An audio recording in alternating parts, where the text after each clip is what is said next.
Ouve-se bem, ouve-se bem. Ouve-se bem, então dá. Ah, está bom, já está. Minha boa amiga tem uma voz então, obrigada. maravilhosa. Ora bem, então muito boa tarde. E é assim, a nossa associação, sem fins lucrativos, a pretende alcançar, congratula-se com o aniversário que faz agora 51 anos, que em setembro publicámos o primeiro número do jornal Ericeira. Mais de meio século, criando um número novo na nossa região. Desculpa, não estou um bocadinho gaga hoje, estou um bocadinho disléxica. Mesmo os jornais mais antigos e de maior circulação ligados à Igreja, como é o caso do prestigiado Jornal Badaladas, nunca tiveram a evolução do jornal Ericeira. Com poucos números impressos em clássica tipografia, passou logo por uma categoria acima, a dos jornais impressos em offset, os tais, como se dizia à época, que não sujavam as mãos. Essa categoria, se fosse em futebol, era outra liga. Tempos depois, só foi alcançada pelo Diário de Lisboa, o primeiro jornal diário feito em offset. O primeiro jornal regional em offset e a cores foi também o Ericeira. Já não falando do papel de alta qualidade e tão elogiado que era, comprado, imaginem só, no ferro velho. Revelamos aqui este segredo. Era dos restos das bobinas, das rotativas, que com pouca quantidade já não davam para recolocar nas máquinas. Depois desenroladas e cortadas folha a folha, iam para as máquinas planas de offset, com preço naturalmente mais aceitável e em perfeita e total reciclagem. Essa fase obrigava a que recrutássemos pessoal para alçar e dobrar, tudo para não mexer no preço, que até hoje começa a não ser suportável pelo exagero da despesa nos CTTs, empresa que só olha ao lucro, encerrando lojas e apesar da sua má qualidade de serviço, que todos reclamam, porque chegam a demorar 15 dias para entregar uma simples carta. E agora ainda com a desvantagem de exigirem o pagamento antecipado, tipo cartão de crédito pré-pago, e que depois de um depósito em saldo existente vão sacando os valores correspondentes aos envios. Apesar de todas estas exigências, pagamos o mesmo preço que paga qualquer cliente normal, perfeitamente desfasado da atual crise e da realidade em que vivemos, além da falta de chá enquanto apoiantes, de conversa só, dos jornais e livros como incentivo à leitura, coisa já usada no tempo da outra senhora, em que nada se pagava e em que existia o chamado porte pago. Assim, e sempre evoluindo, com tintas amigas do ambiente e em papel reciclado, em rotativa, passámos também pelo gosto da leitura e pela lacuna que se fazia sentir em livros que guardassem saberes e documentos em que a história do nosso concelho é tão rica e é imperdoável o deixar andar. Não podíamos nem devíamos deixar andar e quisemos, pelo contrário, preservar o património cultural concelhio com as nossas edições, sempre com a preocupação natural de livros de alta qualidade, não só pelo seu conteúdo, mas também pela sua forma. É por isso que aqui estamos, com mais uma achega e justificada, com a apresentação de mais um livro e desta vez, digamos que é quase, a continuação do mais famoso livro do mestre Jaime Lobo e Silva, Os Anais da Vila da Ericeira. Curiosamente, um livro, e até hoje o único, que não nos autorizaram a publicar parcialmente em cada número do nosso jornal, o que respeitámos nos anos 60. Para este livro, Efemérides, um trabalho paciente e de longos anos de Amadeu Pereira, colocamos hoje em público, temos de agradecer à Câmara Municipal de Mafra, à Junta de Freguesia da Ericeira, à empresa Sem Comparação e também à Caixa Agrícola de Mafra, que desta vez, forçada quem sabe pela pandemia, não direta mas indiretamente também ajudou, pois sem estes apoios seria completamente impossível dar à estampa com a dignidade e qualidade que exigimos mais uma edição. Naturalmente que um livro tem minimamente que ter um autor, Amadeu Duarte Pereira, mas é justíssimo que também se destaque todo o trabalho de equipa sem a qual nada seria possível. A direção da edição, até ser possível por motivos de saúde, requer o envolvimento e a experiência e o saber de Helder Martins, a revisão e a coorganização de Francisco Esteves, a paginação e a paciência do designer João Maria, a intercolaboração de Isabel Oliveira e o toque e a experiência de muitos anos do mestre encadernador António Careto, que à mão fez todo o trabalho de encadernação, colagem e muitos etcéteras que tanto valorizam o livro que estão a ver. Tudo realizado aqui na Ericeira. A sobrecapa é mais um trabalho de grande ilustração do designer Paulo Oliveira. Só falta agradecer a inestimável colaboração de João Esteves, do restaurante Maicai, que com o chefe Pedro Mendes nos vai surpreender com o coffee break, para o qual desde já estão convidados aqui à nossa direita. E também à Derco Flor, que fez o favor de nos agraciar com este centro de mesa. A todos e do coração o nosso muito, muito obrigada. E que tenham momentos de prazer na sua leitura, tanto ou mais como o prazer que tivemos em fazê-lo. Bem-aja a todos para a vossa presença.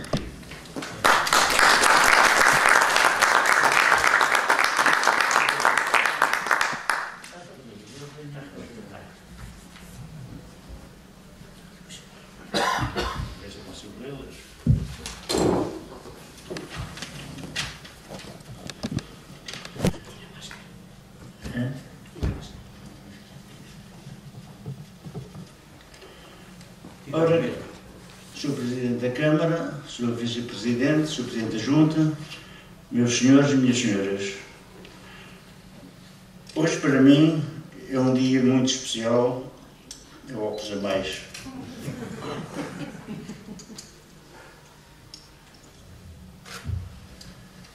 Hoje para mim é um dia muito especial, e digo muito especial porque, segundo a sabedoria popular, um homem, para se sentir realizado neste mundo, deve fazer 3 coisas: plantar uma árvore, ter um filho, escrever um livro. Tudo isso eu realizei. Plantei árvores, casei, tive 2 filhas, construí uma casa e escrevi este livro que hoje é aqui apresentado. Este livro se pode chamar a estes registros de acontecimentos relacionados com a Ericeira, que fui colecionando através dos muitos anos já passados nesta terra, à beira-mar. Não é mais do que o culminar dos já 60 anos aqui vividos. Como é de conhecimento dos ericeirenses, a Ericeira não é a minha terra de origem, mas foi nela que me enraizei e criei o meu mundo. Foi nela que plantei árvores, foi nela que me matrimoniei, foi nela que construí casa, foi nela que tive filhos, foi nela que escrevi este livro e é nela que pretendo acabar os meus dias. Quero aqui agradecer ao meu amigo Francisco Esteves, carinhosamente alcunhado por Chitó, que foi o mentor a todos os títulos desta obra. O trabalho que amou a si, e posso dizer que se sou o pai deste livro, ele é sem sombra de dúvidas o grande padrinho. Quero agradecer também ao Jornal do Ericeira, nas pessoas da diretora doutora Isabel Campos de Oliveira e seu marido Helder Martins, que bem conheço, e o terem abraçado este projeto que não é meu, não é deles, não é do Chitó, mas todos os ericeirenses. Muito obrigado.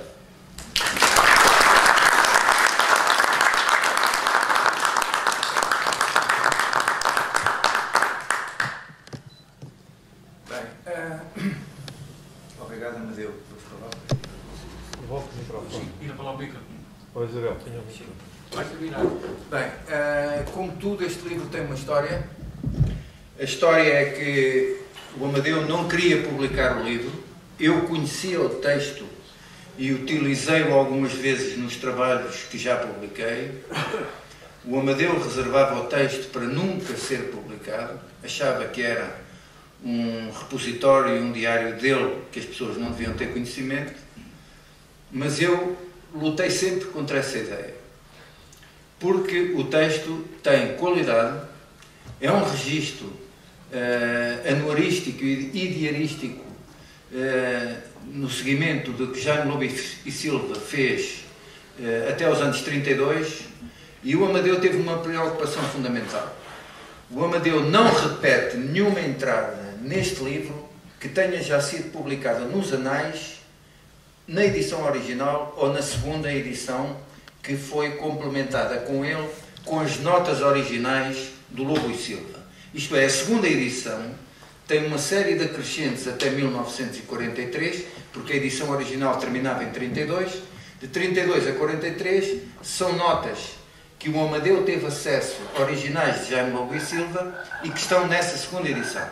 E neste livro não há repetição nenhuma das entradas, a não ser de uma, que é o registro da morte de Jaime Lobo e Silva, que o Amadeu, muito a contragosto, introduziu, porque Lobo e Silva é tão citado neste livro, e eu achava que tinha que haver um registro temporal da vida dele, ou o nascimento ou a morte.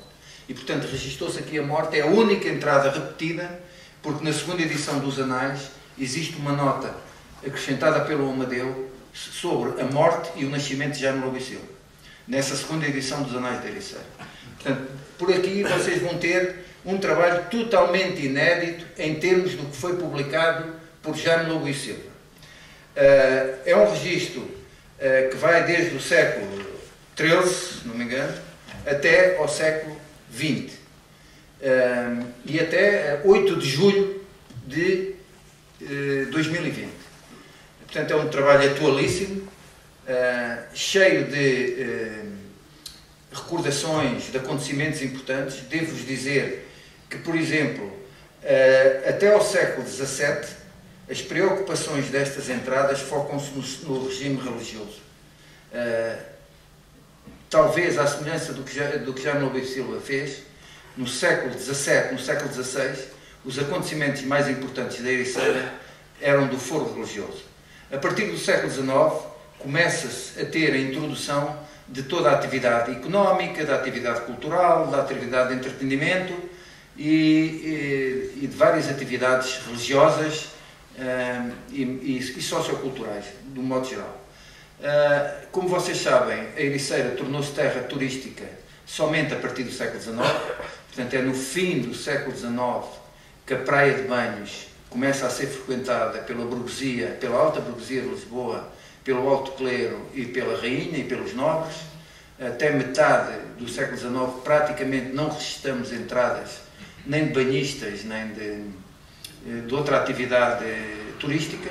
Portanto, depois, a partir do fim do século XIX, tem um imenso registro das atividades de entretenimento, nomeadamente do que acontecia no casino, das cenas que eram levadas à cena, das peças de teatro que eram levadas à cena no casino, nos bailes e numa série de acontecimentos que foram registados e que tinham normalmente como objetivo suportar a economia pobre da Ericeira, isto é, ajudando a misericórdia ou fazendo pedidos para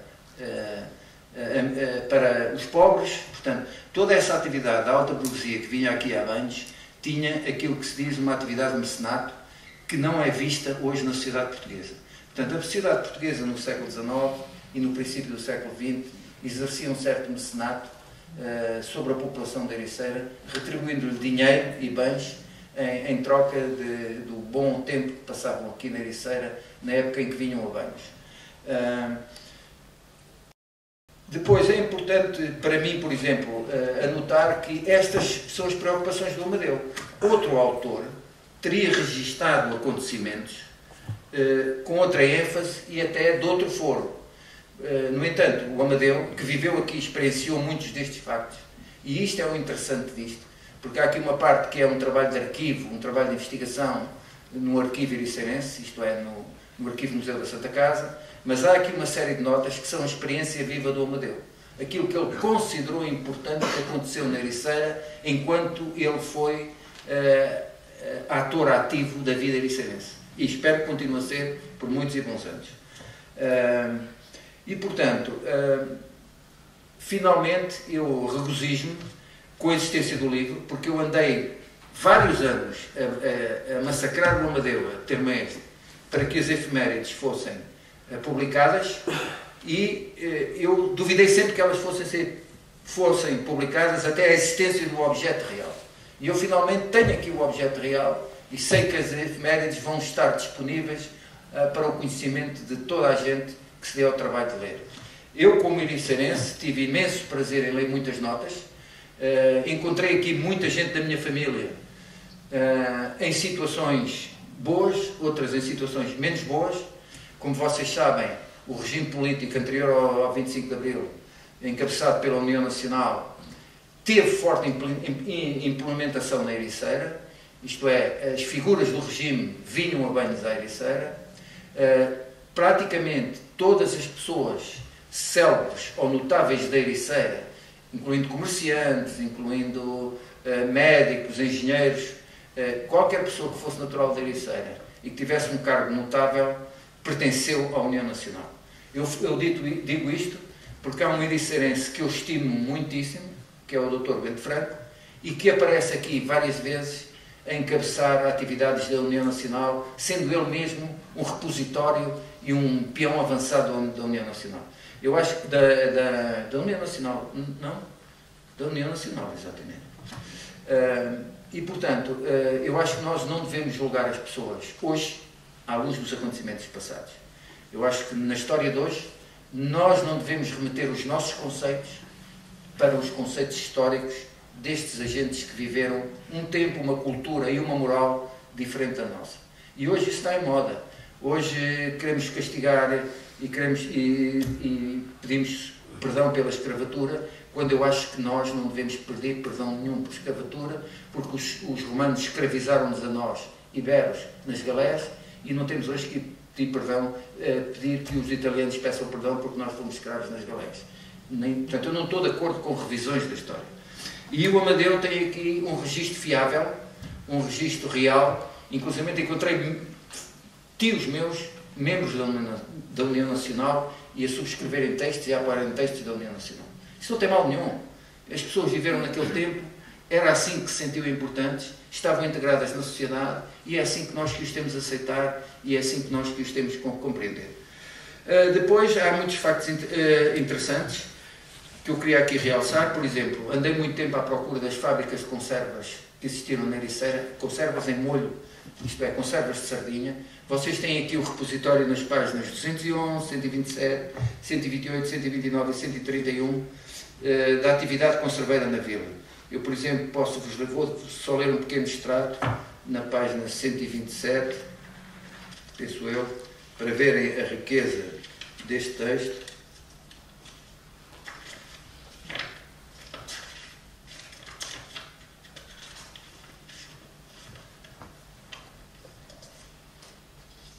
Por exemplo, a 1 de novembro de 1915, uma empresa conserveira instalada em Olhão e em Setúbal, chamada Alves Mendanha, pretende comprar parte de um baldio que esta junta possui, isto é, a junta da freguesia, possui no Largo de São Sebastião, com destino à construção de uma fábrica de conservas de peixe.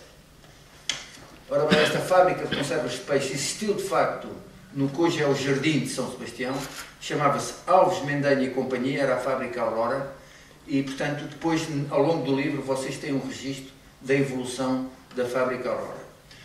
Por exemplo, na página 129, a 17 de fevereiro de 16, registra-se: começaram hoje os trabalhos da nova fábrica de conservas de sardinha nas adegas de Serrão Franco, na rua de São Félix. Isto é, portanto, na rua de São Félix, não sei se vocês estão a ver qual é, aquela que desce do adro da igreja para baixo, do lado direito há uma construção moderna agora, aí foi uma fábrica de conserva de sardinhas.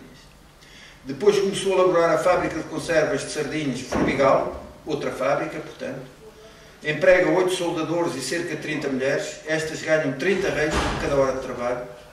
Depois afirma-se que também a firma Brasinho, Arronches e Comandita também instalou aqui uma fábrica de sardinhas em conserva. Portanto, vocês têm aqui os registros reais da existência daquilo que eu ouvia muitas vezes oralmente, e aqui temos o registro escrito. Eu estou a focar partes que me interessam a mim, não é? Cada um de nós, ao folhear o livro, vai encontrar aquilo que interessa pessoalmente. Devo-vos dizer que isto não é preciso ler como um romance. Abre-se a página e lê-se aquilo que nos interessa. Isto é um registro diarístico e anual, portanto não é preciso ler isto do princípio ao fim, nem aconselho ninguém a ler isto do princípio ao fim. Por exemplo, uma boa entrada é vermos o que é que aconteceu no nosso ano de nascimento. Depois vocês aqui veem isto. Depois tenho, por exemplo, uma coisa que andei à procura de documentos, sei onde é que estão, mas nunca os encontrei, e aqui estão registrados, que é o Porto de Pesca na Foz do Lisandro, e aqui temos um registro real do que foi feito e do projeto que foi feito para construir um porto de pesca na Foz do Lisandro, em que todos os terrenos dedicados ao porto não havia necessidade de serem expropriados, tudo pensado em termos de frio, em termos de congelação, em termos de pesca, em termos de armazém, um projeto que nunca foi realizado e que vocês podem ter a ideia do que é que foi através da leitura aqui da página 251 e 259. Depois há, por exemplo, registros da pesca da lagosta pelas chalupas francesas. Várias vezes apareceu aqui o barco de fiscalização da pesca para afoguentar os franceses que vinham pescar aqui lagostas à nossa costa. Há a revelia da lei e há a revelia, portanto era uma pesca ilegal. Depois tem aqui muitos registros da União Nacional, tem o registro dos refugiados que vieram da Segunda Guerra para a Ericeira em 1942 e 43, e que com os refugiados veio a PIDE para a Ericeira. Nesse tempo não se chamava PIDE, mas Polícia de Vigilância, PVDE, Polícia de Vigilância e Defesa do Estado, exatamente. Depois tem aqui, por exemplo, quando aparece pela primeira vez a PSP, é curioso que na Ericeira, como a população era relativamente restrita em comparação com os dias de hoje, não havia autoridade policial. O que havia, a autoridade policial era o regedor. E vocês vão encontrar aqui várias vezes o regedor como autoridade policial. A PSP só vem muito tardiamente para a Ericeira e a GNR também muito mais tarde vem para a Ericeira. Vocês podem encontrar aqui os registros em que isso aconteceu. Depois, outra curiosidade que eu vos vou ler, na página 220, eu que nasci aqui há muitos anos já, não tinha ideia do que era um registro da relação dos lugares pertencentes à freguesia de Ericeira.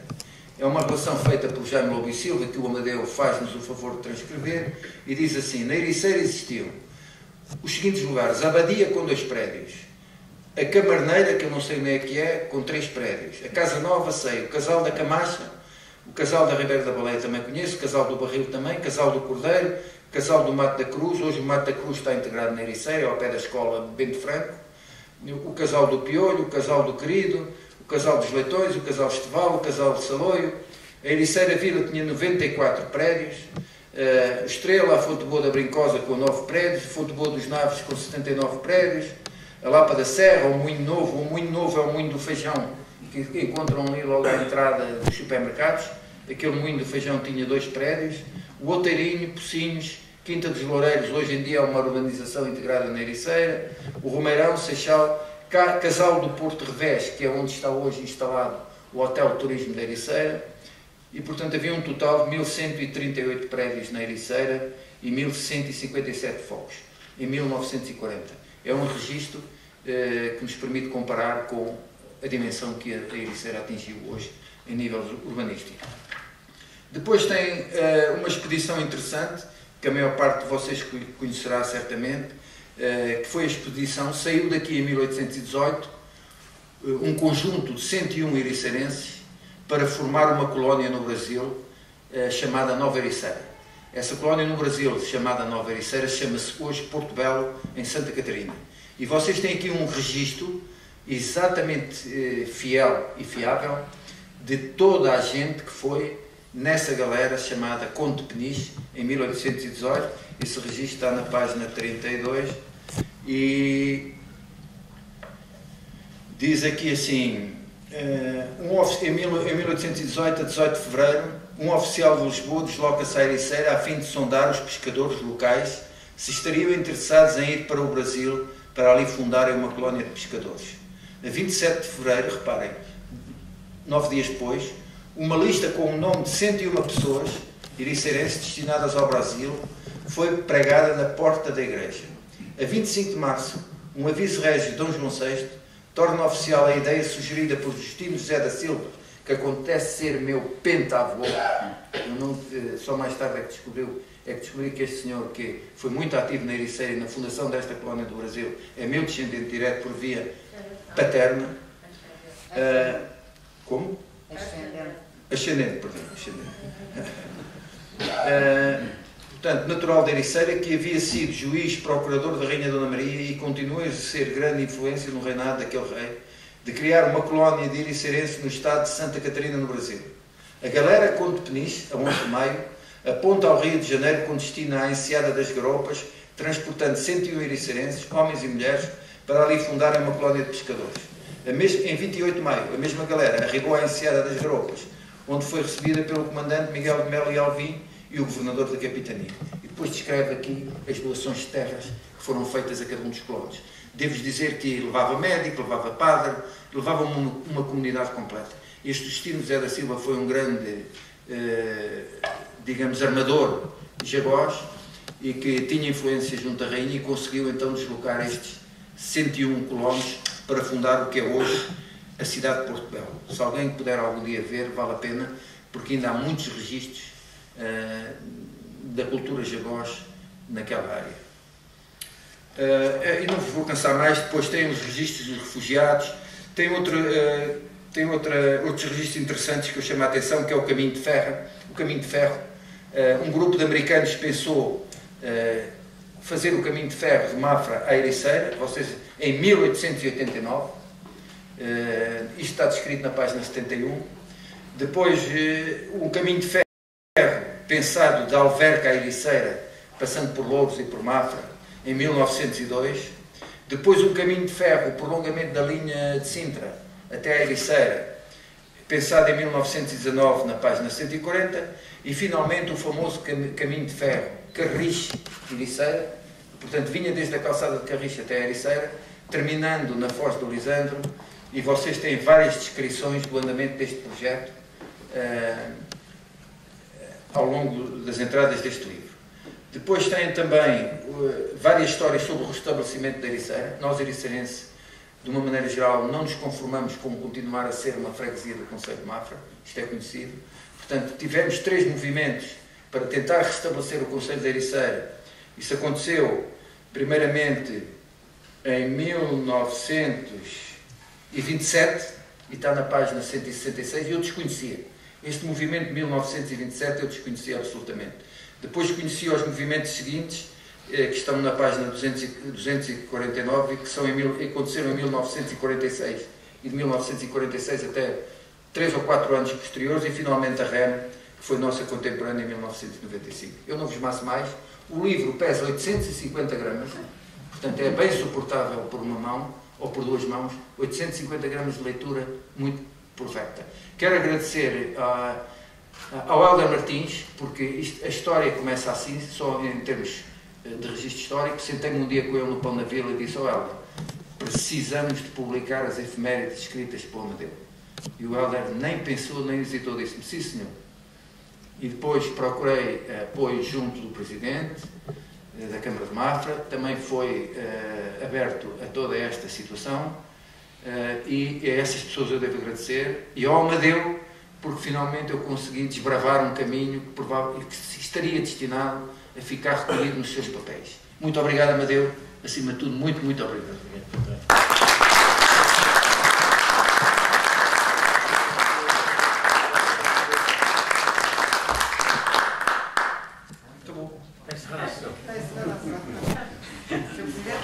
Pode haver uma série de perguntas e respostas, particularmente para o Amadeu, não é? Pode, sim, senhor. Bom, para além de dar os parabéns, que são mais do que merecidos, já foi tudo dito relativamente à relevância da obra, mas também a pergunta é, amigo Amadeu, onde é que foi buscar e de que forma e qual foi as várias dificuldades que teve para ir coligir esta informação toda, tão preciosa, como já vimos, desde a intervenção da Isabel, agora passando pela sua e a do Chitó. Eu já estou pronto para seguir a dota recomendação do Chitó, que é do ano de 65, foi um ano de uma safra boa, e começo por aí, porque isto de facto, ler de fio a pavio não é de facto uma obra que tenha essa abordagem. Mas a pergunta concreta é: que dificuldades é que teve, onde é que se inspirou, como é que foi buscar esta informação toda e quantos anos é que demorou a coligir, há quanto tempo começou este projeto? Eu, como o Sr. Presidente sabe, ou deve saber, eu estive diversos anos no Arquivo Museu de Ericeira. Sim, sim. Eu fui lá, colhi, portanto, este já vem desde 1985, quando prestei homenagem ao Jaime Lobo Silva. Aí entrou um bichinho na cabeça, porque além de ter entrado, eu sou, por afinidade, sobrinho neto do Jaime. Minha mulher era sobrinha neta do Jaime e prima neta do Jaime. E aí começou a despertar o interesse, porque até aí, quer dizer, os anais não eram conhecidos, estavam mortos, quer dizer. E lembrei-me, uma vez de fazer 115 anos do seu nascimento, lembrei-me de pedir à Câmara na altura, regida pelo Presidente que morreu agora há pouco tempo, o Moraes. E o grande obreiro dessa edição foi o Major Gomes. A partir daí eu comecei a meter um bichinho na cabeça e disse, bem, vou tentar continuar esta obra. Ora, como estive muito tempo no museu, comecei a colher muitos elementos aí. Outros por observação direta, já são 60 anos que vivo na Ericeira, outros porque me iam contando, outros porque apanhavam nos próprios jornais, e assim sucessivamente, quer dizer, fui mas quer dizer, nunca com ideias de serem publicados, quer dizer, isto vem a propósito de uma tema que eu tive com um amigo meu, que eu registrei que na escola primária tinha sido inaugurada em 1948, e ele disse, não é mentira, foi em 1947 ou 46, que coisa assim. Eu tive que lhe provar isso. Tive acesso aos livros da capitania, portanto, digitalizei-os todos sobre os barcos. Tive acesso aos livros de datas da Junta de Freguesia, tive acesso aos livros de datas da Junta de Turismo, e ainda há bastante coisas a explorar, não estão todas aí. E assim sucessivamente, quer dizer, foi uma vivência de 60 anos que fui coligindo umas por aqui pelo amigo Francisco Esteves, nos seus livros que publicou, e assim sucessivamente, quer dizer, eu não posso fazer agora digamos, uma coisa direta nem relacionada com A, B ou C. Foi elementos que fui colhendo através dos tempos. Só queria dizer uma coisa que me esqueci. É a primeira vez que nestes registros anguarísticos há uma forte componente do mar. O Amadeu registrou muitos naufrágios e muita atividade marítima que o Jaime Lobo e Silva praticamente não registrou. Embora a Ericeira tivesse sempre atividade pescatória importante. Mas o Jaime Lobo e Silva considerou a religião mais importante, as festas religiosas, a atividade de visitações, etc. Que são importantes, eram muito importantes no tempo, eu compreendo isso, mas a atividade marítima é que suportava economicamente a vila. E o Jaime Lobo e Silva não publicou nada, e o Amadeu teve esse cuidado, porque dá um valor extra a esta obra, na minha opinião. Em princípio era para dar continuidade, tanto mais que eu juntei os anais da Vila da Ericeira com os meus apontamentos, devidamente sinalizados, que era do Jaime e que era meu. Mas depois isto tornava-se já num volume muito grande, e eu disse, bem não, vamos publicar, e aliás, por indicação de uma outra editora, disse, não, vamos separar, porque os anais da Vila da Ericeira, segunda edição, parece que ainda havia muitos em Mafra. Portanto, não valia a pena estar a repetir uma coisa que ainda existia. Então lembrei-me de separar. E assim aconteceu.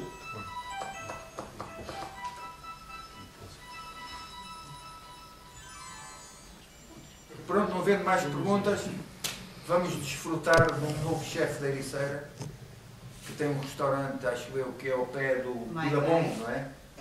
Ao pé do Vilamongue. Vamos... 58. Como? 58. 58. Então, eu percebo pouco dessa área. 58. Então, faz favor de usufruírem de uma arte gastronómica que está aqui ao nosso lado direito. E obrigado pela vossa atenção e presença.